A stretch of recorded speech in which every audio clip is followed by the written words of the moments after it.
നമസ്കാരം. ഞാനിപ്പോൾ തൃശ്ശൂർ ഇവിടെ വന്നപ്പോഴേ കുറച്ച് ആൾക്കാർ ഇവിടെ ഇങ്ങനെ കൂടിയിരിക്കുന്നത് എന്നാന്നറിയില്ല. ഞാൻ ഇവിടെ വന്ന് നോക്കിയപ്പോൾ ഏതോ സിനിമയുടെ പൂജയെന്നാണ് പറഞ്ഞത്. അപ്പോൾ ആ സിനിമയുടെ ഏതോ പൂജ ഭാഗമായിട്ട് കുറച്ച് ആൾക്കാർ ഇവിടെ ഉണ്ട്. അപ്പോൾ ഞാൻ നോക്കിയപ്പോൾ ഇവിടെ അഭിലാഷായിട്ട് ഇവിടെ ഉണ്ട്, കുറച്ച് എന്തൊക്കെ സരിഗമ വദനിസിയൊക്കെ പറഞ്ഞുകൊണ്ടിരിക്കുന്നുണ്ട്. അല്ലല്ല, പിന്നെ ഇത് ബോച്ചയുടെ ആഭരണമുണ്ട്. ഇവർക്ക് ഇവിടെ വന്നിട്ട് എന്താണ് ഇവിടെ പരിപാടി? എന്താണ്?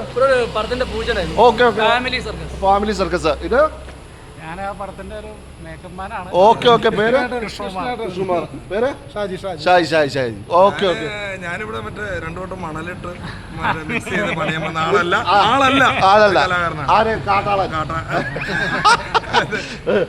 ചേട്ടൻ പേര്? ഞാൻ ചേഞ്ച് എന്ന് പറഞ്ഞ ഈ ഡയറക്ടർ ചെയ്ത സിനിമയുടെ സ്ക്രിപ്റ്റ്.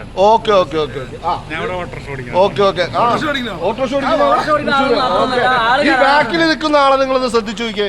ഇയാളെ വനിതാ വിനിതയിൽ എവിടെയെങ്കിലും വെച്ച് കണ്ടിട്ടുണ്ടോ നോക്കിയേ. ഞാനാണ് ഈ ഫാമിലി സർക്കസിലെ മെയിൻ നടനായിട്ട് അഭിനയിക്കുന്നത്. ആവുമല്ലേ? Okay okay okay. സന്തോഷം. അപ്പോഴേ ഈ ചേട്ടൻ എന്തോ കാര്യം പറയാണ്ടെന്ന് പറഞ്ഞിട്ടു. അതാണ് ഞാൻ ഈ ചേട്ടൻ എന്താണ് പ്രശ്നം? അല്ല ചേട്ടൻ എന്തോ പറയണോ? ഊമയല്ല, ചേട്ടൻ എന്തോ പറയണമെന്ന് പറയാ. അല്ല എന്താണ് ചേട്ടൻ? എന്താണ്? ഓക്കെ.